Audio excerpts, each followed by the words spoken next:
Hello everyone, welcome to your TV podcast and I'm your host for today and my name is Oma Surichi. Today's episode is not an easy one to talk about.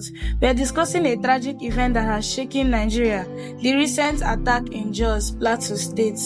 Now this is not just a news, it's a story about life that has been lost, fear, pain and questions that don't still have answers up till now. So let's break this down completely. On the 29th of March 2026, tragedy struck in Rukuba, a community in Jos North. Unknown gunmen stormed the area unexpectedly. There was no time for warning. It was sudden, violent and traumatizing. Residents reported hearing multiple gunshots late at night. At first, some people did not even realize what was happening. But within moments, the horror became clear. This was an attack. According to eyewitness accounts, the attackers arrived quietly. Some reports said on motorcycles, some suggest that they used vehicles. They entered the community and began shooting at people randomly, attacking residents at great range, and some cases they were using machetes on a fellow human being. This was not targeted at armed individuals. Those were unarmed civilians, people in their homes, people going about their daily life, people going to schools and people going to work. People ran, some hid, and some that did not get the chance, they paid with their life. The number of lives that was lost is actually deeply disturbing. Reports said that at least 20 people were killed, while other accounts suggest that the number could be over 30. Many were injured.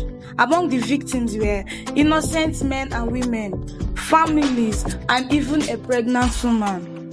A pregnant woman that was going about her daily life, struggling, carrying another woman being in her stomach, and she was killed just like that.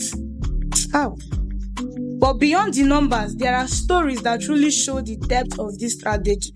On the most heartbreaking accounts is that of a mother who watched her son die in her arms. These videos are actually been circulating if people can see her. The son was shot during the attack and she held him helplessly. She kept on calling his name, and the boy was dying slowly on her arms, and finally he gave up the ghost on her arms. And if you actually watch that video, oh my god. At that moment, it was not just about statistics or headlines. It was about a mother losing her child right in front of her. That image has stayed with many. What did the government do? The government imposed a curfew across affected areas. Security forces were deployed rapidly, and the community was thrown into fear and mourning. Residents did not stay silent. There were protests with people demanding justice, freedom, and answers. The impact was so serious that even the University of the Jos adjusted its academic activities due to safety concerns. In response to the tragedy, the president visited Jos. He met with victims' families and community leaders and made promises that justice will be served, that security will be strengthened, that such an incident will never happen again. But how sure are we?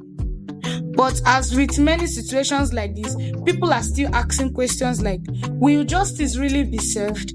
Will security really tighten? Will such an incident cease? Or will this be just another promise and fail? To understand this fully, we need to look beyond just this attack. Jos and Plateau State have always had a history of recurring violence. There is always violence happening in Jos or Plateau State.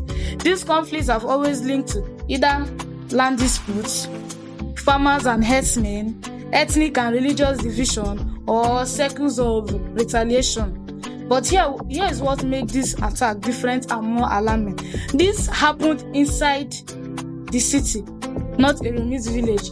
Before it has been happening in villages, and people have been saying it's villages maybe because the people there are not united and stuff like that. Now this one happened in the city, not in the village or in the city, and the victims appear to be random civilians and not people directly involved in any conflicts. That actually raises a greater fear. What can this happen here? If this can actually happen here, Where else is truly safe? If this can happen in cities, because people have been saying it can only happen in villages, not in cities. Now that it has happened in cities, where else is truly safe in this country? Across Nigeria, this incident has sparked anger, fear, and frustration, and people are asking serious questions. Are security measures actually failing? Is there any place in Nigeria truly safe? And why does this keep happening? This is more than just another headline.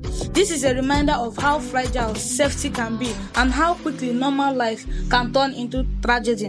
Lives were lost, families were broken, and a community that was once living with peace and unity is now living with fear and grief. As we end this episode, take a moment to reflect not just on what happened, but on what needs to change. Because without change, all these things will keep on occurring and occurring and occurring. Because until real solutions are found, stories like this may continue to repeat themselves. And that's something no society should accept.